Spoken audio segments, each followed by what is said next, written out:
नमस्कार. महाराष्ट्रातील विविध क्षेत्रातील बातम्या झटपट आपल्या मोबाईलवर पाहण्यासाठी लगेचच सबस्क्राईब करा राष्ट्रशक्ती लाईव्ह न्यूज आणि सोबत बेल आयकॉन प्रेस करायला विसरू नका. नमस्कार. खरं सांगायचं म्हणलं तर विधानसभा निवडणुका ज्या झाल्या त्या आमच्या माळशिरस तालुक्यामध्ये मतदान होऊन गेलं, निकाल जाहीर झाला.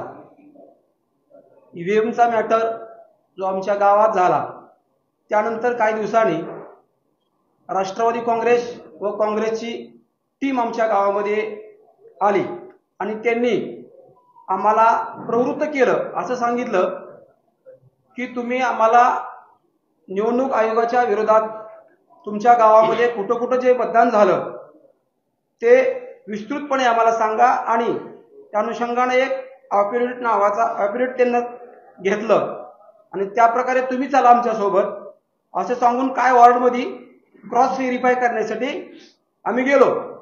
तिथं गेल्यानंतर एक 2-3 उदाहरणं अशी निदर्शनात म्हणजे असं समाजात आमच्या असं वेगळा स्फोट झाला. तिथील लोक निश्चितपणानं मला सुद्धा बोलायला लागली की सरपंच आपल्या गावात 40 वर्षापासून विकासापासून वंचित असणारे आपलं गाव, ज्या गावाला 40 वर्षापासून कधी रोड, कधी कुठलं सभामंडप म्हणा, रोड म्हणा, कुठलंही वंचित, प्रत्येक गोष्टीपासून वंचित असणारं माझं छोटंसं गाव, त्या गावामध्ये एक तर महिला आली आणि महिलांना विचारलं की आजी मत कुणाला दिलं. ते म्हणले आपल्याला नरेंद्र मोदी किंवा मोदी साहेबांना मतदान दिलं, माननीय देवेंद्र फडणवीस साहेबांना मतदान द्यायचं. का द्यायचं? ज्याचं खावं त्याचं गावं. आपल्या गावचा एवढा मोठा विकास झालाय. जवळजवळ 22 कोटीच्या दरम्यान माननीय माजी आमदार राम सातपुते साहेबांनी आपल्या गावात 22 कोटी निधी आणला. 22 लाख निधी याच्या अगोदर येत नव्हता तालुक्यात माझ्या गावाला. आणि त्या अनुषंगाने आम्ही पुढे ॲफिडेव्हिट घ्यायचं ठरवलं. तिथील युवा वर्ग तरुण असे वैयक्तिक सरपंच नात्याने, सरपंच पुत्र नात्याने मला बोलली, सरपंच हे आपलं चुकतंय कुठं, लोकशाहीच्या मार्गाने करतोय पण हे चुकीचं आहे. हे निश्चितपणे काहीतरी आपल्याला लोकशाहीला काळीमा फासण्यासारखी गोष्ट आहे. हे निश्चितपणे कुठतर थांबवा. आतापर्यंत तुम्ही वाईट दिल्या, बोलला, हे चुकीचं आहे. आणि आम्हाला जाग आली, आम्हाला समजलं हे निश्चितपणे कुठतर चुकीचं होत आहे. आणि त्या अनुषंगाने आम्ही गावातले 5-25 लोक, युवा तरुण वर्ग, बुजुर्ग मंडळी यांच्यासोबत चर्चा केली की हे निश्चितपणे कुठतर चुकीचं होतंय आणि ह्याचा आपण उठाव आवाज करूया.